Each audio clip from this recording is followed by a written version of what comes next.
Magandang umaga sa inyo, tanghali man, hapon o gabi sa mga lugar ninyo.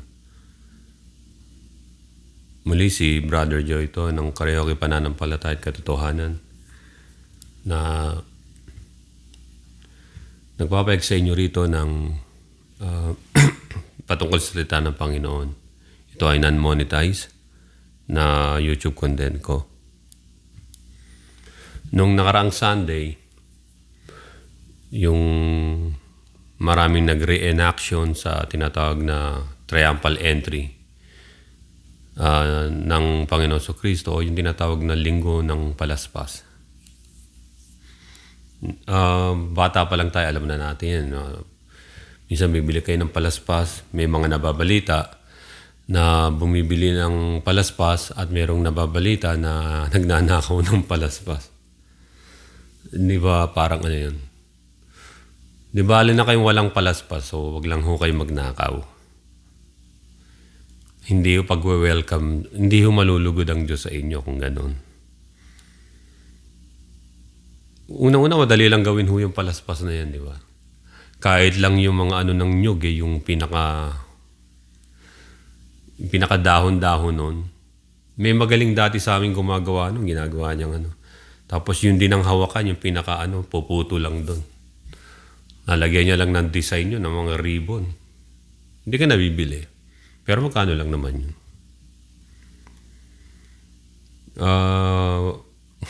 Di ba parang ano yun? Awkward yun. Tapos nakuhaan pa ng mga CCTV yung mga nagnanakaw ng gagawing palaspas. So baliwala rin o yun. Dito sa Bible, meron tinatawag na synoptic gospel. 3 lang naman ho yung synoptic gospel dito sa Biblia, sa New Testament. Ang Book of Mark, Luke, and Matthew. Yung Book of John, hindi po siya synoptic. Kasi sinulat yun after ng bago bautismo o mag-start ng ministry si Jesus Christ. Ang kaibahan ng Book of John ay kinover niya where this Son of God came from. Makikita niyo sa John chapter 1 verse 1, in the beginning was the Word and the Word was with God and the Word was God. Pagkatapos yung pag-arrive niya na as a Messiah na mismo. Walang Bethlehem, wala kayo makikita ron. So, pero sa Book of Mark naman ay, kaya kasama siya sa synoptic din ay dahil halos kapareho yung events na nangyari doon sa mga yon.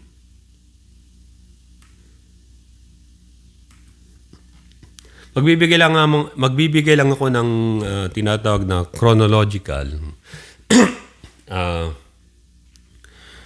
Pag sinabing chronological, yung mga pagkakasunod ng pangyayari, before dun sa tinatawag na, although hindi na linggo, yung tinatawag na linggo ng palaspas o yung triumphal entry niya at yung mga preparation.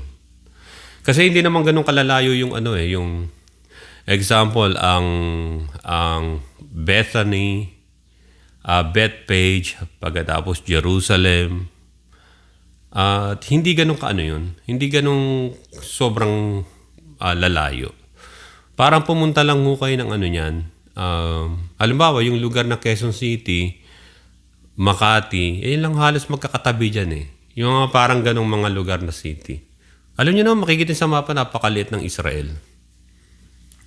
Sa mga bago lang, si Brother Ejoto ng Karaoke Pananampalataya at Katotohanan. Kung kayo makakapag-subscribe po, maraming salamat. At kung nais yung makinig, lalo na yung mga kapwa ko Pilipino rin. No? Panahon na ngayon ng ang pagkakakilala natin dapat sa Panginoon ay maging very deep, rooted, and grounded. At hindi na ito based sa tinatawag na emotion at yung tinatawag na old ways, tradition. And you need to discover or let's say rediscover the things all all the things about God na mga sinasabi ng Biblia. Tandaan ninyo na dito sa mundo,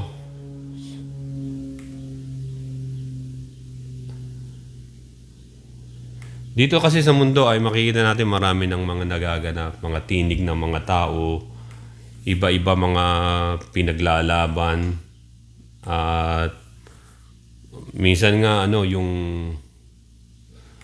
mga walang magawa sa buhay ay meron silang daladalang placard at hindi naman nila alam ibig sabihin nun. Chaos ang mundo, pero ganun pa man ay kinakailangan you know your foothold. Parang yan ganito. Kapag nakita nyo yung isang lupa o lugar ay puddled with mud, maraming mga lupa, pero may mga putik-putik. Makikita nyo lang sa malayo yung may tubig, pagkatapos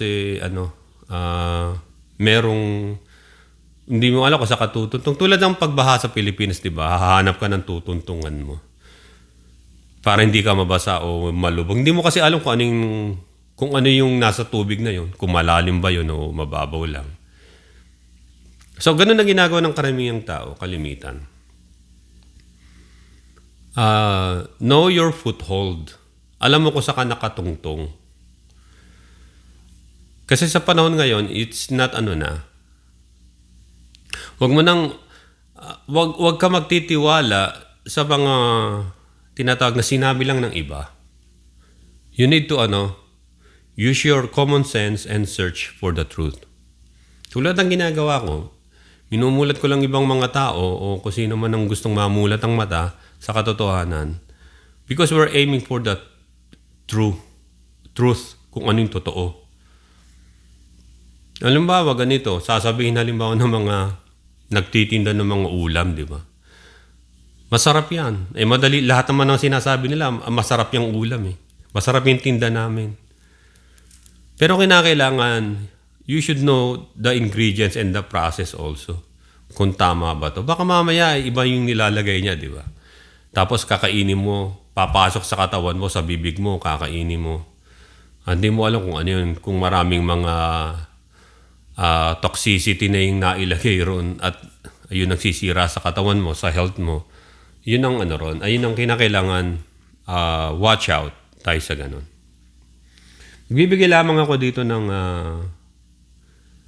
tinatawag na chronological events bago ang Panginoon Kristo ay makarating doon sa tinatawag na Cross of Calvary and then His death and resurrection.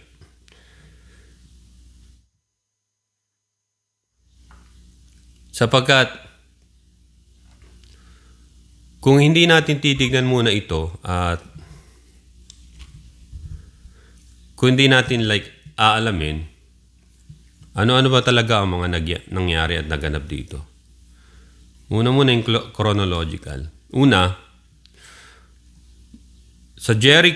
mula sa Jericho ay nagpunta siya ron and padaan siya doon sa Jericho mismo. Alam niyo natin Jericho, di ba? 7 days and almost 7 times nilang iniikutan yun and the wall collapsed. Yung wall ng Jericho. At ang naligtas lang na tao ron ay si Rahab. Doon yung pinatuloy niya yung mga dalawang Hebrew spy at si Rahab ay pinangakuan na maliligtas pati yung family niya. From Jericho, he stayed at the house of Zacchaeus. Si Zacchaeus yung tax collector. Siya yung nagsisi at sinabi niya, Lord, ibabalik ko yung mga pera na nanakaw niya sa mga tao sa taxes sa kanila. Tinanggap niya ang Panginoon at tinanggap din siya ng Panginoon sa kanyang kaharian din. And then from Zacchaeus, ito pa lang to,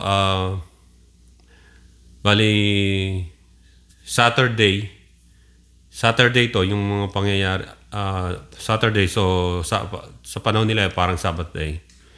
And then Jesus Christ traveled to Bethany Bethany, doon naman sa bahay ni Lazarus yun, yung kanyang muling binuhay. Kapatid niya sina Martha at si Magdalena. So John chapter 12 verse 1 din yun. Pagkatapos doon din sa Bethany, doon sa bahay na yon ay doon inanoint ang Panginoon Kristo. That was Saturday. Inanoint siya yung sa kanyang hair, nilagyan ng pabango, mga expensive na pabango.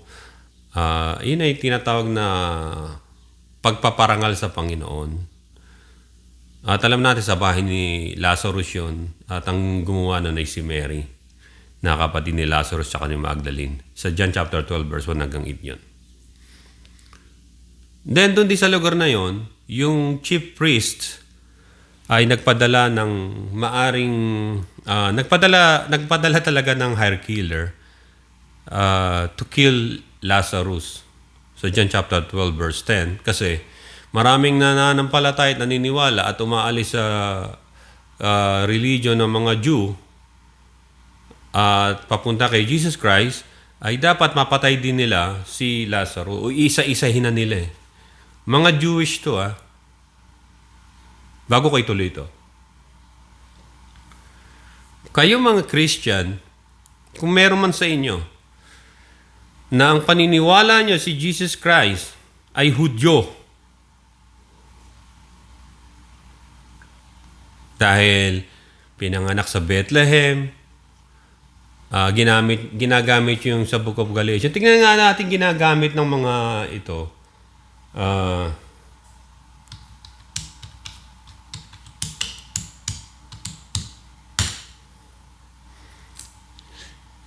Yung sa Galatians chapter 4 verse 4 ay ganito mababasa natin dito. But when the fullness of time had come, God sent forth His Son, born of a woman, born under the law. Did you see any word that the Bible said, or Apostle Paul said, that when the fullness of time had come, God sent forth His Son, born of a woman, or born of a Jewish woman? No. Born under the law of the Jew? No. Born under the law. Ang pinag-uusapang born under the law rito ay, ano yung born under the law? That everyone, lahat ng tao ay, under the law of death. Ibig sabihin, si Jesus Christ, hindi siya exempted na mamatay. Pero wala makakakuha ng kanyang buhay malibang ibigay niya ito, ipagkaloob. Sinasabi nila, born under the law, di yung Jewish law yun. Did Jesus Christ ever fully practice the Jewish law? O tulad ng mga ginagawa ng mga Pharisees? Let me know, kung meron. Pero wala. Did ever Christ said, I am a Jew? No. Wala talaga. Kung si Jesus Christ ay isang Hudyo, tao lang siya. He is disqualified to become the Messiah, the Savior, the Lamb of God, at hindi lang yung pagiging high priest o Savior. Ito malaking pagkakamali ng iba. Yung paniniwala ng maraming tao kasi, pinanganak sa Israel, you can be born anywhere in this world. Lalo na kung sanggol, hindi niya na maalam eh. Pipiliin niya ba kung siya panganganak ng nanay niya, mayroong pinapanganak sa eroplano, sa barko, sa kotse, sa tren, halimbawa, sa mid-air ay nung maganda eh. Anong magiging nationality ng isang tao kapag sa mid-air siya pinanganak? Hindi nationality ng bansang niliparan niya o yung pagitan ng airspace, kundi kung ano yung nationality, citizenship ng mga magulang niya. Anong citizenship ni Mary noon? Citizenship nila. Yehudi o Judea. Under sila ng Rome. So anong citizenship nila? Parang Puerto Rican. May sarili silang pamantayan at pamunuan doon at mga bylaws. Pero they're not, etong nakakatawa, they're not considered an American citizen. They're Puerto Ricans, pero yung Puerto Rico under the government of the United States. So yung Israel ay parang ganon. So yung mga taong may pinapanganak doon, pag ikay mahirap lang ay you cannot have another citizenship. Si Apostol Pablo ay taga modern Turkey ngayon. Siya ay kasi yung modern Turkey at yung bahagi ng Syria ay Roman Empire din yan, pero yung parting Syria na yon ay parang ang nag-rule doon ay yung Asia Minor. Kaya freely siya nakakapasok doon. Maging doon sa Jerusalem din. Pero ang citizenship ni Apostle Paul ay noong mga panahon na yon. Dahil under yon ng Greece noon, so either he's a Greek, Greco-Roman, pero hindi siya taga-Judea. He was a Jew, a student ni Gamaliel. So Hudyo siya dun sa kanyang religion. Pero yung kanyang natural born citizenship ay doon sa Asia Minor. At nung pupunta siya, mangangaral siya sa Rome, nagpalit siya ng citizenship niya, at ang naging citizenship niya o nagdagdag ay Roman citizen din siya. Just for the sake of the gospel. Para kumalat. Did ever Christ said sa mga tao that he is a Jew? Hindi niya binobrought up tsaka minimension na if he is a Jew or not. Meron pa nga yung kausap niyang babae doon sa nag-iigib ng tubig na babae. Yung babae na yun, alam niyo yun, di ba, sa Biblia? Tingnan nga natin yung eksaktong nangyari doon. Ayoko lang kasi mag-isip na, maisip nyo na baka sabihin niyo ay iniimbento ko lang yung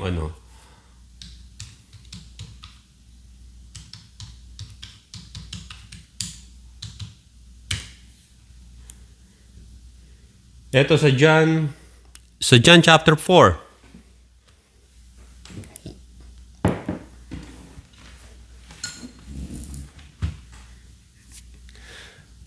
Ang sabi rito,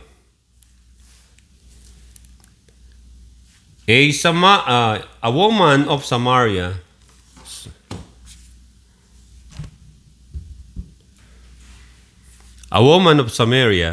came to draw water.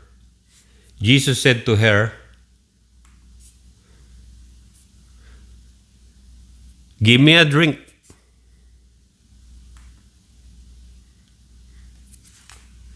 Tandaan niyo, sa panahon na yun, wala pang please, give me a drink. O pakiusap, pwede. Wala. Diretso lang silang humihingi. Pero malayo ang distance ng Panginoon sa kanya marahil. Binibigyan niya ng space yung babaeng nag-iigib. A woman of Samaria, ang sabi rito, to draw water, Jesus said to her, sa John chapter 4, verse 7, doon siya sa Jacob's well. Of course, Israel ang nakadiscover ng well na yun. Ulitin mo nga sa verse, verse 3.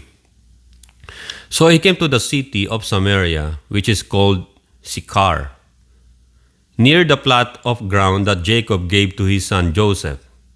Now Jacob's well was there.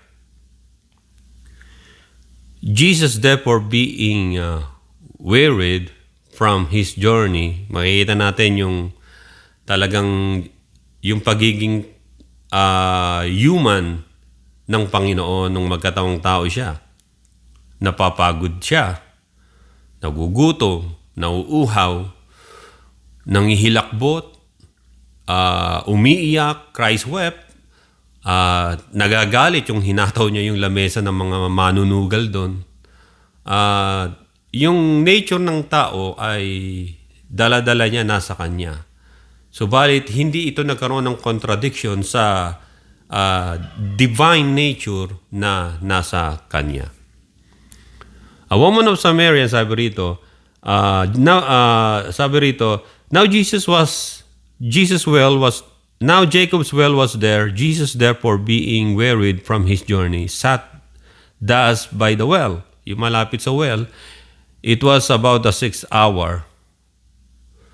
Kita nyo, nauuhaw siya, pero hindi niya binaba yung pangkuha ng tubig. Hindi niya binaba. Kahit nauuhaw ang Panginoon. Hindi siya kumukuha ng hindi nagpapaalam o sabihin natin, anak ako ng Diyos, kailangan ako muna mauna. Hindi. Nandun ang Panginoon sa isang specific purpose niya. Na ang gospel ay maikalat doon sa Samaria. And a woman of Samaria came to draw water. Jesus said to her, "Give me a drink." For his disciples had gone away into the city to buy. Walang kasama si Jesus Christ. Tandaan nyo, yung mga alagad niya nandun sa isang city na malayo-layo ron at bumibili ng pagkain nila. Sabi ng verse 9, Then the woman of Samaria said to him, "How is it that you, being a Jew," parang how dare you to ask me something? You're a Jew. Parang ganun eh. How is it that you, being a Jew, ask a drink from me, a Samaritan woman? Nagulat yung Samaritan woman eh. This is, yung weird. Wala namang Jew na kumakausap sa mga Samaritan sapagkat meron silang tinatawag na hidwaan. Hidwaan sa pananampalataya, hidwaan sa kultura, hidwaan sa kanilang salita. A woman came to draw water. Jesus said to her, "Give me a drink." Dahil wala yung mga alagad niya, ang sabi ng babae, "How is it that you, being a Jew, ask a drink from me, a Samaritan woman? For Jews have no dealings with Samaritans." Either ang nagsulat nito si John, yung "For Jews have no dealings with Samaritans," pinaliwanag niya, either yung sinulat ni John ito o yung babae mismo. Kasi may logic yung ginagamit niya eh. For Jews have no dealings with Samaritans. Jesus knew that already. Jesus answered and said to her, ang sabi, "If you knew the gift of God, and who is it who says to you, 'Give me a drink,' you would have asked him, and he would have given you living water." The woman said to him, "Sir, you have nothing to draw with, and the well is deep. Where then do you get that living water? Are you greater than our father Jacob, who gave us the well and drank from it himself, as well as his sons and his livestock?" Maalala niyo sa Samaritan, ito yung mga taong nagpanggap na sila ay dayo lang noon. Naloko sina Joshua noon eh. Yung mga lahi ng mga Samaritan yan. Yung pala taga-roon lang din pala sila. So ginawa na lang nila Joshua. Hindi nila ma-wipe out eh. Mistiso silang Canaanites at Israelites. So ang nangyari ay wala. Ginawa na lang nilang taga-sibak ng kahoy, meaning construction worker lahat. Kasi may sumpa sila na hindi sila papatayin noong panahon ni Joshua. No? Kaya so dito, paiksin ko na lang, kausap niya yung rito, yung babae. Nag-uusap sila, wala yung mga alagad. Sabi ng babae, you're a Jew. Kasi paano nalaman na babae na Jew siya? Sa damit. Sa stripes ng damit o sa kulay o sa damit, sa postura talaga. Halimbawa ako, can I wear that Jewish robe? Yes. At mapapagkamalan akong Hudyo? Yes. Halimbawa ako, can I wear a Mexican hat? Tapos lumakad ako sa Mexico, makapagkamalan ba akong Mexican? Yes. Bumili nga ako ng sombrero nila noon nung nag-travel akong nag-cruise ship ako noon, lakad-lakad ako sa pinaka-downtown ng Mexico. Nagsasalita na yung para qué, aki. Akala niya ako Mexican. Kasi suot-suot ko. So mapapagkamalan kayo when you wear yung dress ng isang specific na tao o bansa, nandun kayo, mapapagkamalan kayo. Kaya nga si Jesus Christ ay iniwan niyang katangian ng pagkatiyos ng katawang tao, siya ay napagkamalang sa panahon na ito ng babae sa Samaria, Hudyo. Nagsuot pa siya ng damit But is our Lord Jesus Christ a Jew? Prove me I'm wrong. He's not. He wasn't. Subalit ang mission niya ay to save the Jewish people, yung buong 10 tribes of Israel na nawawala pa. Kasi 2 tribes lang yung nandito na datnan niya tribe ni Levi tsaka ni Judah. Lagi sila magkasama kasi doon yung mga priestly duties, mga about things about God, yung mga sa templo ay mga Levites. At yung Judah, kaya nga Judea, mga Hudyo, doon yun out of the name na tribe ni Judah. Because the other 10 tribes of Israel has long been lost or gone. Kaya nga naparito siya sa mundo at ang lugar na binabaan niya ay Bethlehem. Doon sa lumaki siya sa Nazareth ay ang mga tao ron ay mga Jew. Anong magiging expect niya kay Jesus Christ? Magsusuot siya ng mga damit na pang-Hudyo sa panahon na yon. But what about the language of our Lord Jesus Christ? Hebrew ba? Hindi. Aramaic. Doon sa part ng Nazareth, Aramaic ang salita ron. Kaya sabi rito, sabi ng Panginoon, if you knew the gift of God, baka ikaw humingi sa Kanya. Kaya Jesus Christ said, whoever drinks of this water will thirst again. Verse 13 in John chapter 4. But whoever drinks of the water that I shall give him will never thirst, but the water that I shall give him will become in him a fountain of water springing up into everlasting. Kaya sabi ng babae, the woman said to him, Sir, give me this water that I may not thirst nor come here to draw. Jesus said to her, go call your husband and come here. Biglang napatingin yung babae siguro. The woman answered and said, I have no husband. Ganon ang sagot niya, I have no husband.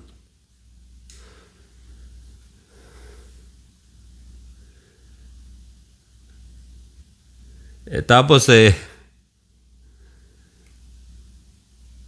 eto na yon. Tingnan natin Jesus answered her or said to her, the woman answered and said, I have no husband. Jesus said to her, you have well said, I have no husband. For you have had 5 husbands, and the one whom you now have is not your husband. In that you spoke truly. Nagkaroon na siya ng 5 husband. Siguro lagi siyang dinidivorce. Kaya nga siya nalang nag-iigib mag-isa Kahit yung kinakasama niya ngayon ay hindi niya husband. Ibig sabihin, big deal kasi yung kasal nung araw doon. Ibig sabihin ay kalaguyo niya o sa terminology ng mga nasa Pilipinas ay kabit. In that you spoke truly. Makikita nyo na hindi pinakialaman ng Panginoon yung private life ng babae. Kung may kabit siya o ilan na naging asawa, in-expose lang ng Panginoon. Kasi sinabi ng babae, I have no husband. That's true. That's true, wala kang husband kasi nagkaroon ka na ng 5, lahat ay failed ang marriage. At yung ngayong kinakasawa mo, hindi mo husband. Dahil sinabi mong ganun, ay nagsasabi ka naman ng totoo. Verse 19, the woman said to him, Sir, I perceive that you are a prophet. Our father worship on this mountain and you, Jew, binalik niya na naman yung yung Jew. Hindi nga Jew si Jesus Christ eh. Ito, ang tawag rito ay merong motivation yung babae na tinatawag na makikita natin dito, normal ito playing victim. Wala namang ginagawa sa kanya ang tinatawag na na historical na kasaysay na nangyari noon, yung mga sinaunang panahon at sa panahon ng Panginoon Jesucristo. Kasi pilit niyang binabalik na ang mga Samaritan tsaka Jew ay magkaaway, merong sama ng loob. Pero hindi nga Jew ang Panginoon eh. Ito ibinalik na naman na babae. Ang sabi niya, our fathers, yung mga magulang namin ay nag-worship sa mountain na ito. And you Jews says that in Jerusalem is the place where one ought to worship. Kaya makikita natin dito, meron silang theological differences. Subalit, punahin ninyo, and you Jews, pinagpipilitan niya na si Jesus Christ ay Jew. Meaning, the same as yung mga Jew doon sa lugar ng Jerusalem. At alam natin kung saan nanggaling ang mga Jew o mga Hudyo ay mga Yehudi from the tribe of Judah. Kaya nga may Judean region. At alam nila na sila, ang ninuno nila si Abraham hanggang sa baba sa mga patriarchs. At si Jesus Christ, dahil nakadamit Hudyo siya, actually walang mga Hudyong makikipag-usap sa mga babaeng Samaritan. Pero siya nakipag-usap, palatandaan lang na na si Jesus Christ, walang barriers na nilalagay. Na hindi sinasabi ni Jesus Christ na siya isang Hudyo. Yung mga Pariseyo nga, ano bintang sa Panginoon? Is he the Jew? Kinakahiya nga siya maging Hudyo eh. Anong sabi sa kanya ng mga Pariseyo? Demon possessed. Ang tawag nila kay Jesus Christ ay Beelzebub. Yung patawag sa kanya eh. Possessed ng demon. As si Satanas man tawag. Gumagawa ng himala ang Panginoon nun ha. Kaya sabi ng mga taong napagaling, paano makapagpadilat ng bulag ang demonyo? At paano siya ay masama? Pinagtatanggol siya ng mga napagaling ng Panginoon. Galit na galit yung mga Pariseyo sa kanila, di ba? Halos itulak sila sa palabas ng templo. Kaya dito, makikita ninyo rito na ang tinatawag na race ay it doesn't matter anymore sa Panginoon Jesucristo. Maaari kayo, tinatawag nyo siyang, he is a Jew. He was a Jew and because ang Israel ang una niyang ililigtas. But race doesn't come anymore. What matters most is may manumbalik sa Panginoon. Either he is a Jew or he is a Gentile. Kaya sabi rito na sumagot ang Panginoon, sabi niya na but the hour is coming and now is when the true worshipers will worship the Father in spirit and in truth. Ang tunay na mga magwo-worship sa Diyos ay magwo-worship sa spirit and in truth, hindi sa Jerusalem at hindi sa mountain na yan, sabi niya. For the Father is seeking such to worship Him. Ang true worshiper ay magwo-worship sa Diyos sa spirit and truth. Hindi sa Jerusalem or doon sa malapit sa bundok sa Jacob's well. For the Father is seeking such to worship Him. God is spirit, and those who worship Him must worship in spirit and in truth. God is spirit. Makikita nyo, ang Diyos ay spirito. Pero ang Panginoon Kristo ay He appeared in human flesh. He appeared in flesh. Makikita natin, yung human side ng Panginoon, napapagod siya. At kinakailangan niyang uminom ng tubig dahil nauuhaw siya. The woman said to him, I know the Messiah is coming, who is called Christ. When He comes, He will tell us all things. Jesus said to her, sabi sa verse 26 ng John chapter 4, I who speak to you, am He. Sinabi niya na yung Messiah na hinihintay niyo, ako yun. Makikita nyo na yung babae, he believed. Why? Itong pagkakaiba ng tinatawag na teolohiya ng mga Samaritan sa mga Hudyo. Alam ng mga Hudyo na yung mga Hudyo muna, na ang Messiah nila ay isang Hudyo rin. King, matalino, at powerful. Pero itong mga Samaritan, ang pananampalataya at paniniwala nila na darating na Messiah ay manggagaling sa langit.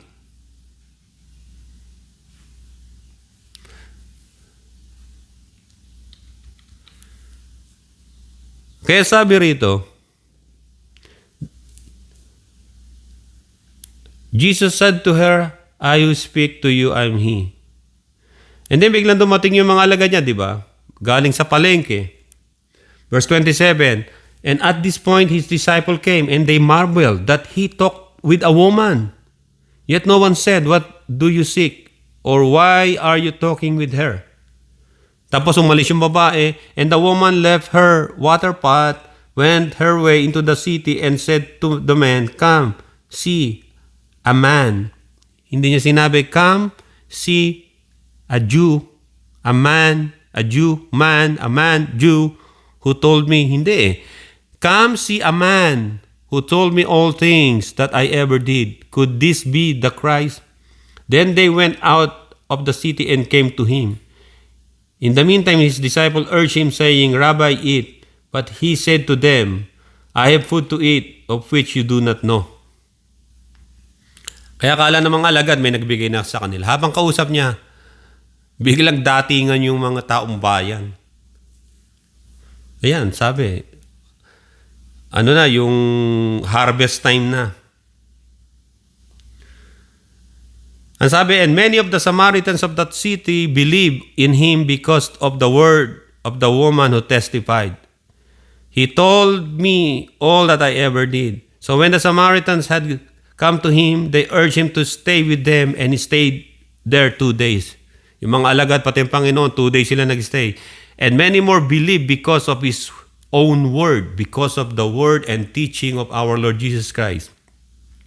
Then they said to the woman, now we believe, not because of what you said, for we ourselves have heard him, na witness nila, and we know that this is indeed the Christ, the Savior of the world.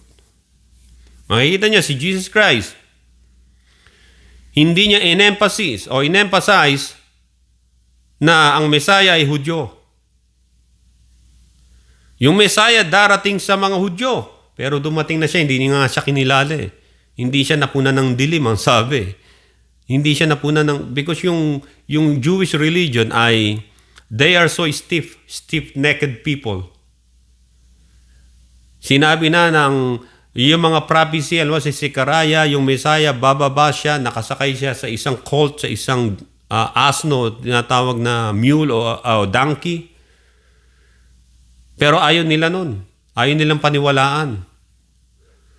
Kasi yung Messiah nila na gusto ay ready to wage war, tatapusin ng Roman Empire, yung mga nag-conquer sa kanila. It means war freak yung darating. Ito, nakasakay sa donkey, ibig sabihin, it's a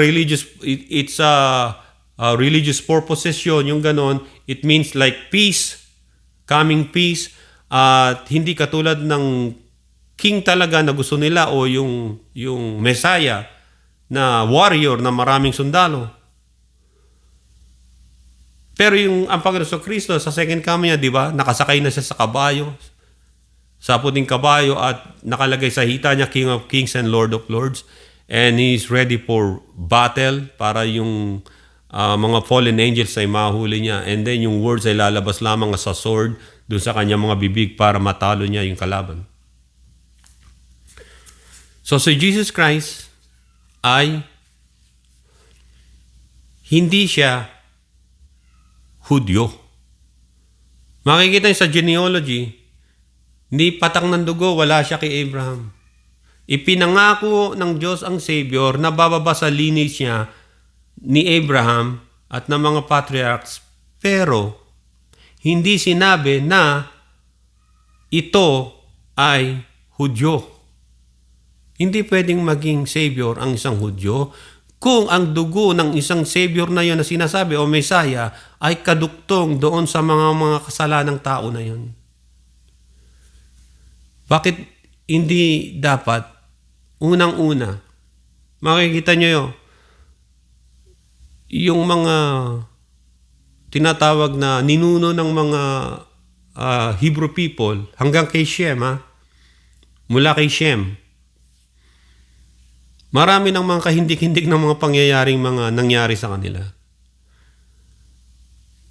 At yung Savior na sinasabi nila, yung mga ibang Christian, yung genealogy, makikita ninyo, sino yung mga anak ni Israel na nakapag-asawa ng Canaanites na isinumpa ng Diyos na lahi na dahil mostly demonic sila nagwo-worship sa mga foreign gods, sa mga idols. Si Judah, si Shua, yung asawa niya ay isang Canaanite.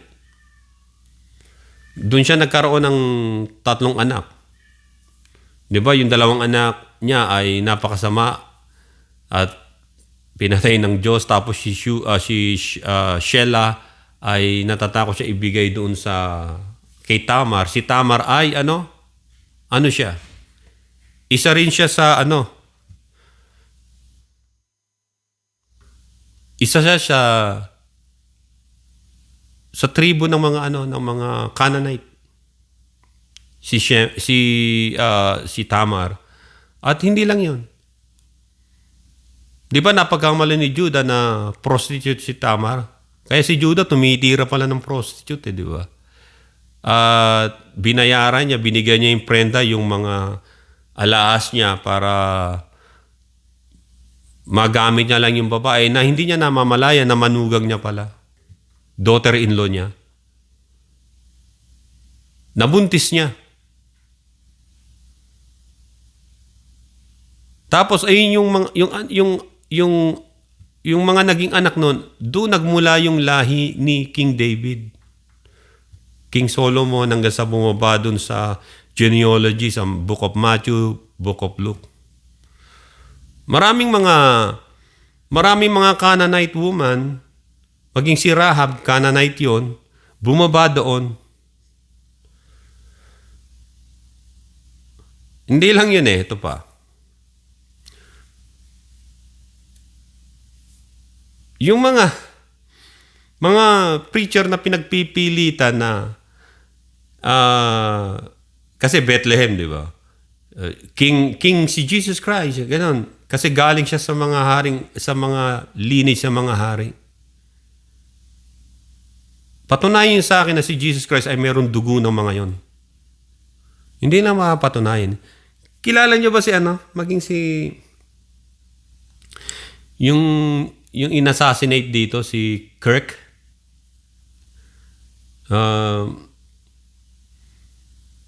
Meron na nagtanong sa kanya yan. Kasi pinalalabas sila how immoral ang mga Jew, how immoral din ang Bible at Si Jesus Christ ay pinalalabas ng mga nagtatanong, mga liberals yun, na produkto siya ng mga immoral na mga taong patriarchs nila. How can he be a savior? So the Bible is not true. Mabigat ang labanan dito pag wala kayong logic na tama. Tulad ni di ba? Napanood ko isang saglit niyang patunayan mo sa akin na merong bloodline si Jesus Christ sa mga yan. Kinakailangan may tatay si Jesus Christ. Sabi ng mga si Joseph. Mabubuklat ngayon natin sa Bible. Sinabi niyang ganon. Bubuklatin ko rin. Ito matagal ko na sinasabi to sa mga na mga ibang mga tao rin.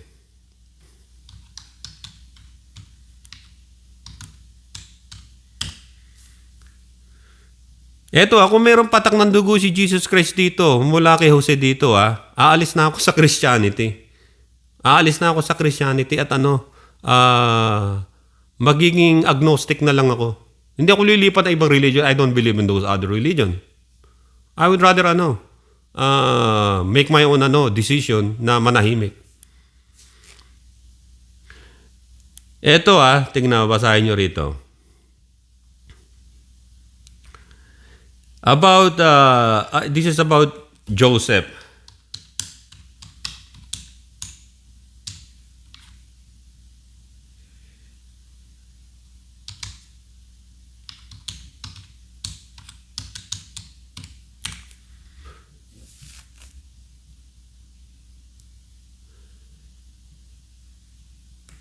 Ito, basahin it sa Matthew chapter 1. Now the birth of Jesus Christ was as follows.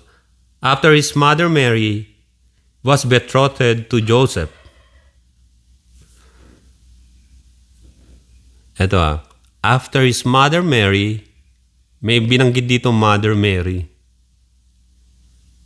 na paniniguro na ang nagsilang kay Jesus Christ ay si Mary, tandaan nyo. Was betrothed to, nilagay ba ng sumulat na to Father Joseph? Joseph lang. Yusuf. Let's say, ganun ang pangalan nila noon. Sa Hebrew.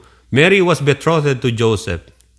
Before they came together, bago magkaroon ng tinatawag na honeymoon, she was found with child of the Holy Spirit. Sabi rito sa Matthew chapter 1 verse 19, then Joseph, her husband, being a just man, and not wanting to make her a public example. Pag sinabing public example, babatuhin ng bato hanggang mamatay. According to sa Leviticus, tsaka sa Deuteronomy. Sabi, and not wanting to make her, si Mary, a public example, batuhin hanggang mamatay, was minded to put her away secretly. I-divorce niya na lang. May maganda kalooban naman si Jose. Si Joseph, imbis na mamatay ka, parang ganito, i-divorce ko na lang, ikaw. Verse 20, but while he thought about these things, behold, an angel of the Lord appeared to him in a dream saying, Joseph, son of David. So si Joseph ay son of David through Solomon and then down to Joseph. Mary was also the son of, the daughter of David. Yung mga parents niya ay sons of David also. Although si Mary ay meron silang mix ng Levite kasi pisang buo niya si Elizabeth. Kasi yung pangalang Mary ay Mariam. So ito ay Levite's name. So meron siyang mix ng Levites also. But kaya si Jesus Christ, Savior siya, tsaka yung tinatawag na priest, high priest eh. Kasi nga, kung sa Levites lang, may dugo doon eh. Si Mary yun. But kinonsider si Jesus Christ our high priest. So dito, makikita natin dito na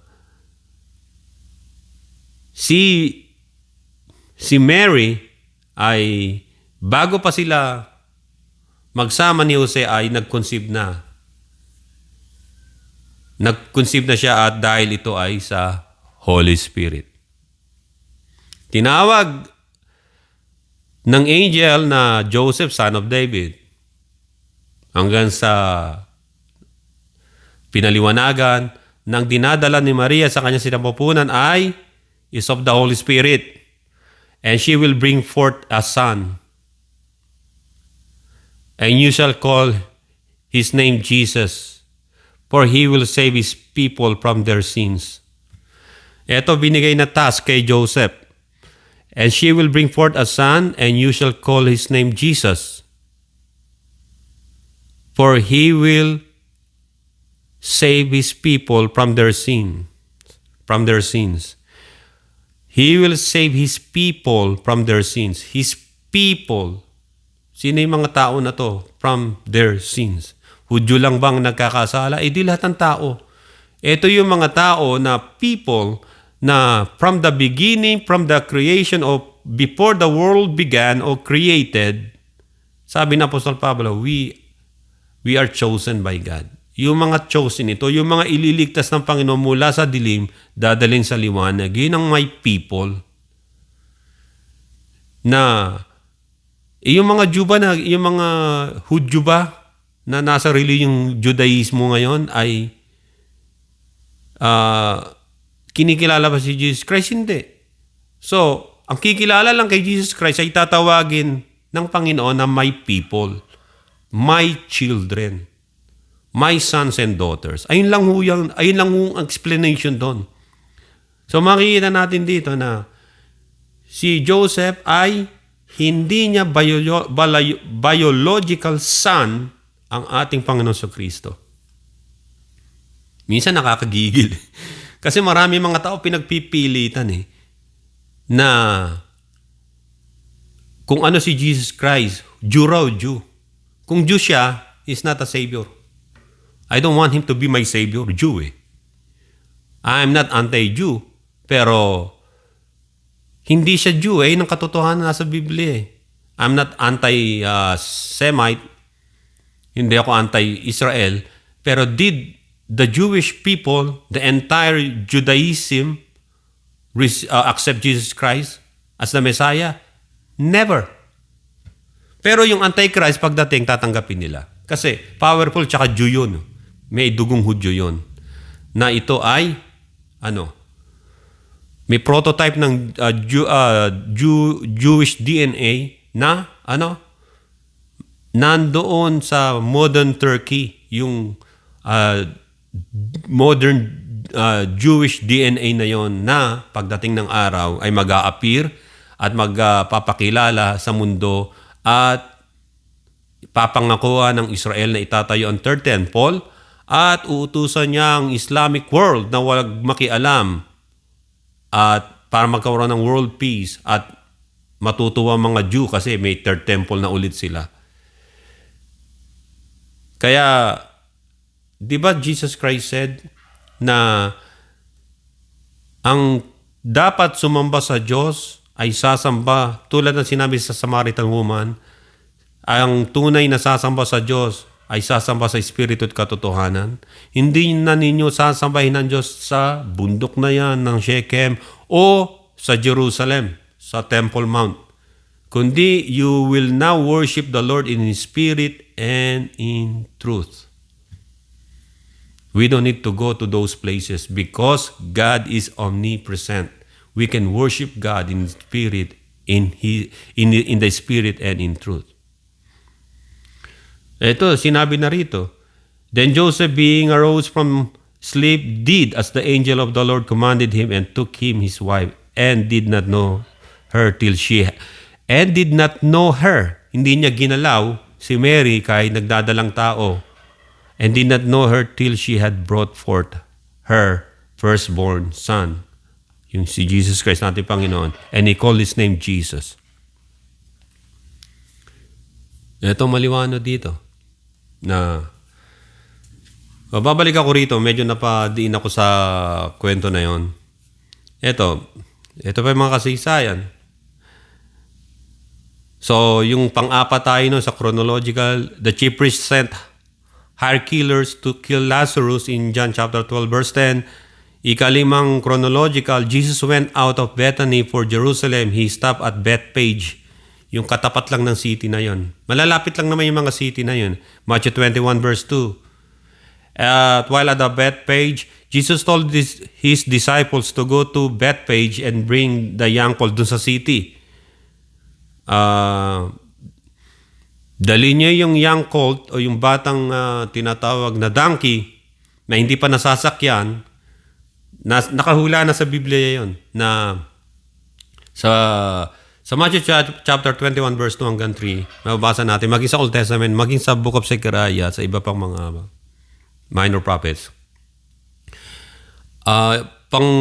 Holy purpose yung ang sumasakay lang doon sa tinatawag na colt na young na hindi pa nasasakyan ay pure at merong holy purposes at may dalang kapayapaan.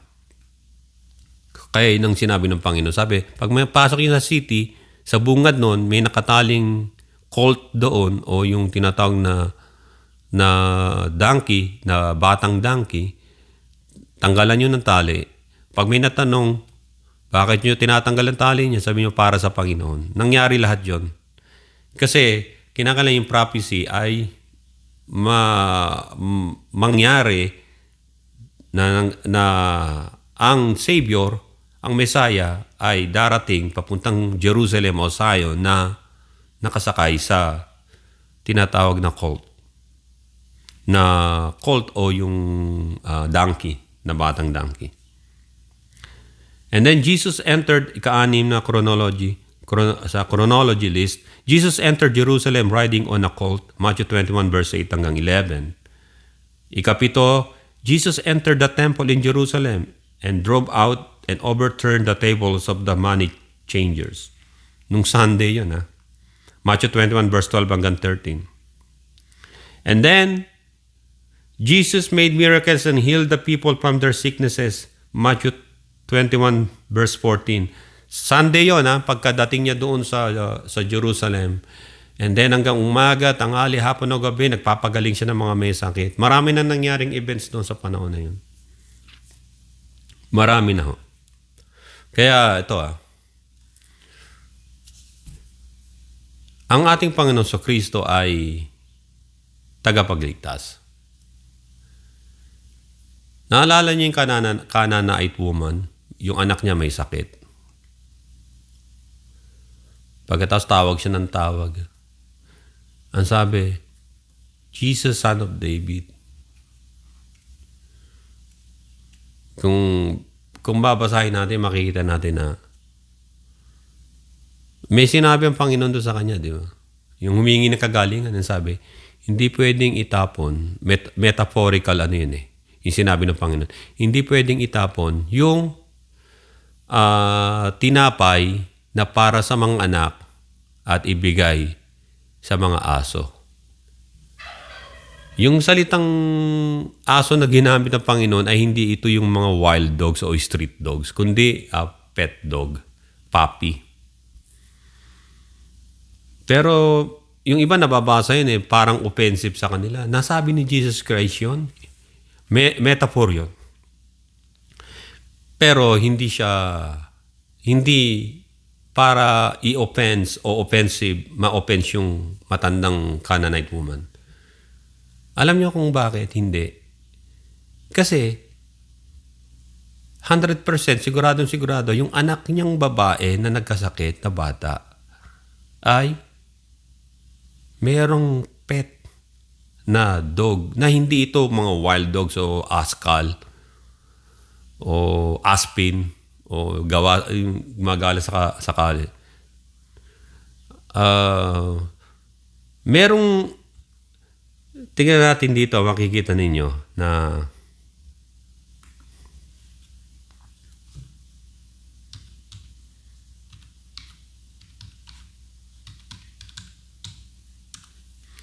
kasi sa Greek word yun,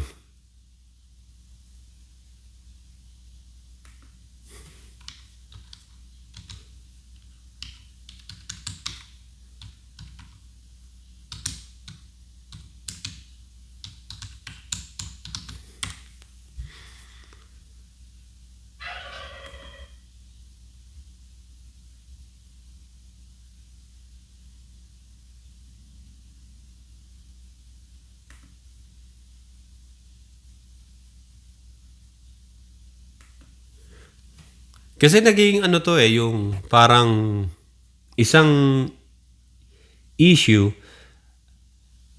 Yung lugar na yon, yung Canaanite, ay tinatawag na Greek Syro-Phoenician land yun. Kaya nga Phoenician na ang ano. Parang sa panahon ng ano ay mga lugar ng Old Testament, lugar na mga Palestine, Filisteo. Dito kasi ito yung napuna ko to kanina habang binabasa ko yung ano.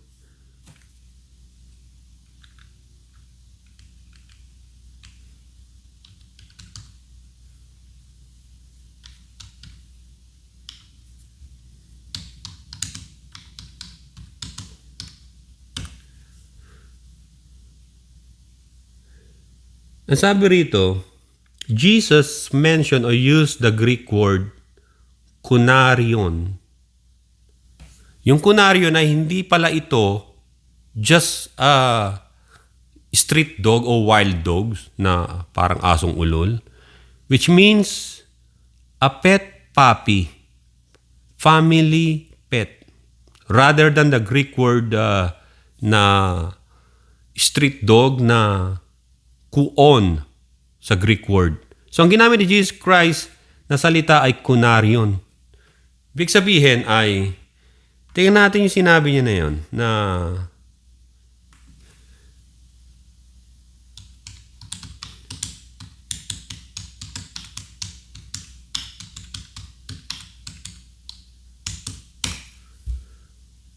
babasahin ko sa inyo isang konting diin lang ito. Sa Matthew chapter 15 yun Ito nga.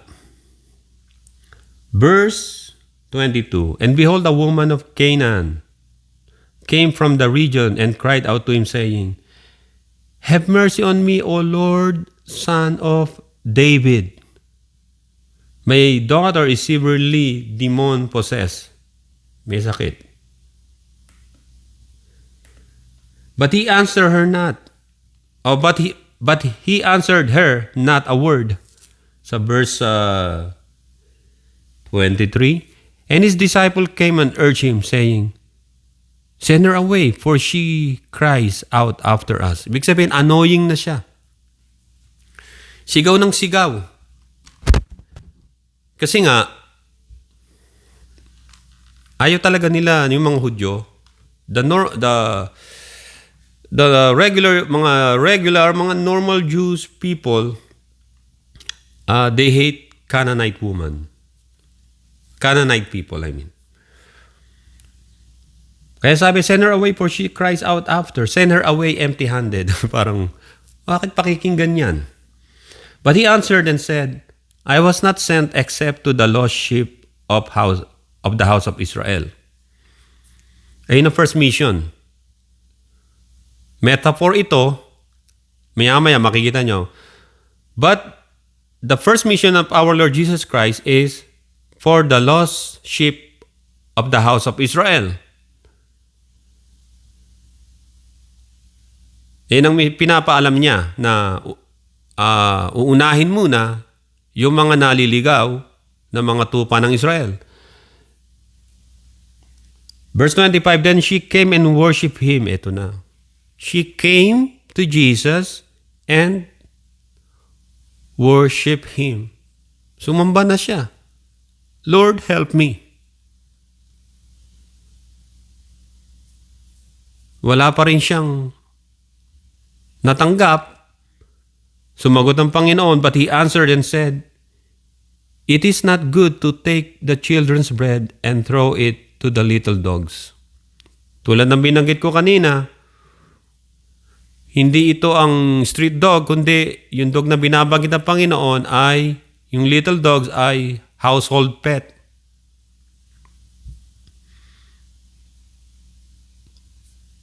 Ibig sabihin, yung pananalita ng matandang ito, sa kanyang anak siguro, nung hindi pa nagkakasakit, ay ganito. Ganyan-ganyan. My daughter, it is not good to take your bread and give it to your pet. Kumain ka muna. Parang gano'n sa atin, di ba? Normal. Wag mong, totoo naman talaga, huwag nyo ipapakain yung breakfast mo o yung tanghalian mo sa aso. Kinakailangan ikaw munang kumain. Siguro yung bata hanggang sa nagkasakit. Dahil ganon. So siguro ito, yung salita na to ay ginamit ang Panginoon na lagi binabanggit ng matandang ito. Na which is tama naman eh. It is not good to take the children's bread and throw it to the little dogs. Hindi nagalit yung matanda at na-discourage o yung Canaanite woman. Hindi siya, I'm not a dog. Walang ganun eh. We're not dogs, yung mga Canaanite eh. And she said, verse 27, ang sabi, yes, Lord, yet even the little dogs eat the crumbs which fall from their master's table. Alam niya. Opo, Panginoon, kahit yung mga alaga naming dog ay kumakain sa mga nalalaglag sa lamesa namin.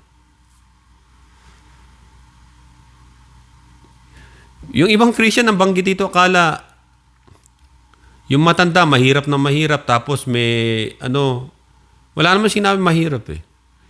Pero metaphor to.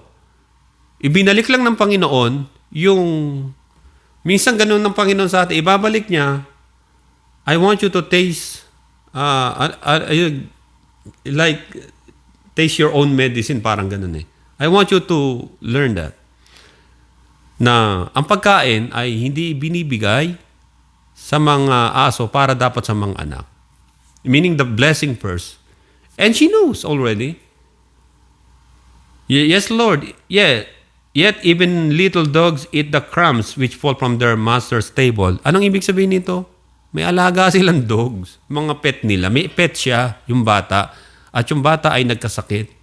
At marahil siya, yung bata ay nalulungkot o yung pet niya nalulungkot. Yung kanyang yung amo niya, yung master niya, yung dog pet na yon ay tataka siya siguro yung batang nag-aalaga sa kanya ay hindi na siya lagi hinahawakan, hinahaplos at pinapasyal. This is the point ng conversation na ito. Kaya sabi din, Jesus answered and said to her, O woman, great is your faith. Let it be you as you desire. And her daughter was healed from that very hour. Pinagaling. Ulitin ko, hindi ito derogatory na ginawa ng Panginoon. Hindi niya gagawin yun sa isang babaeng nagdaramdam. Tao maari, insultuhin pa. Nangihingi na ng tulong, iinsultuhin pa, di ba? Bago nyo pautangin yung tao, ang dami nyo sinabi. Magkano lang pinautang ninyo? 100 piso. Tapos, ang dami, sinira nyo na pagkatao. Tapos, binabagsak nyo pa siya. Sinasabi na, papautangin kita kahit wala kaming kinakain ngayon. Bukas, hindi kami makakain. Dahil sa'yo, papautangin kita. Kukonsensyahin pa, di ba? Style ng Pilipino, bulok, ganon. Kung magpapautang kayo, pautangin ninyo. May mga taong gipit na gipit kasi na umuutang. Pero ang problema minsan sa maraming Pilipinong ganon ay kapag nakautang na, yung utang nakakalimutan, magbayad naman kayo. Upang sa susunod ay mapapautang kayo lagi. Kaya nagdadadaldal yung nagpapautang ay dahil hindi kayo magbabayad eh. Ako sa akin, halimbawa, magpapautang ako. What do I need?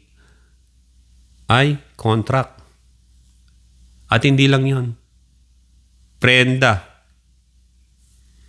Para sigurado magbabayad ka. Siyempre, magpapautang ka, di ba? Dahil yung perang papautang mo sa kanya, hindi naman yung bigla na lang dumating sa'yo. So, kinakailangan, nasa kaayusan yan.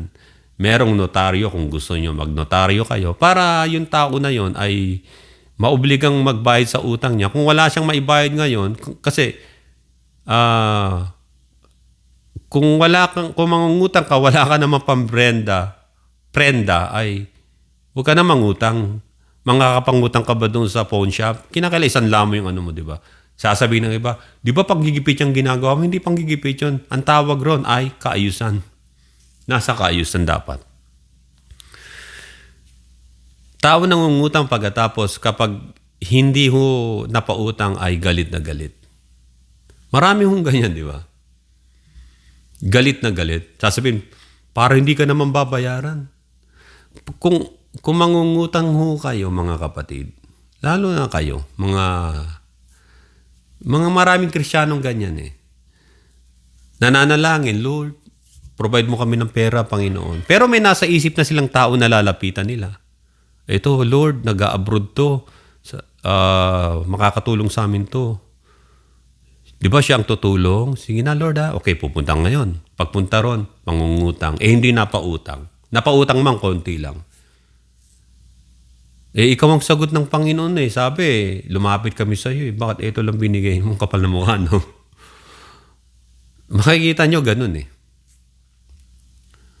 Pag-utangan, pag merong nangungutang sa inyo, expect nyo, dapat yung mangungutang may ipambabayad.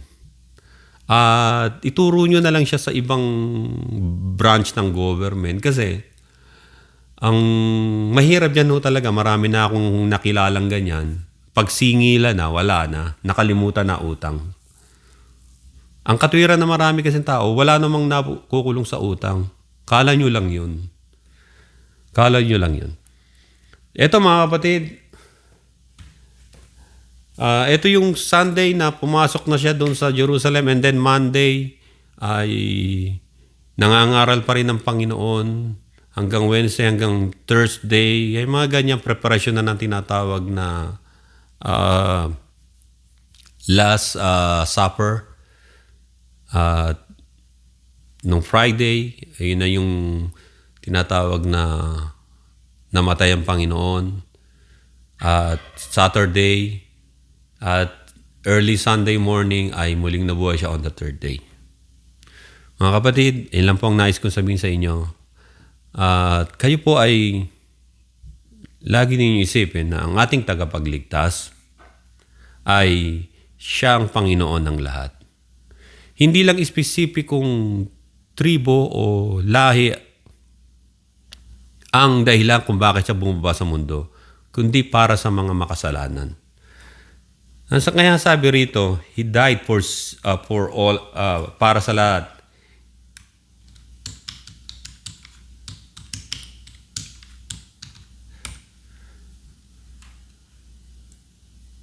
Kaya sabi dito, Romans chapter 5 verse 8, For God demonstrate His own love toward us in that while we were still sinners, Christ died for us. Wala nang race kung anong race mo. Christ died for you and me, for all of us. Black, white, brown, yellow, ano pa man, kulay mo, Christ died for us. Maraming po salamat, Brother Joe. Ito ng Kreo ko'y pananampalatay katotohanan. To God be the glory in Jesus' name. Everybody say amen.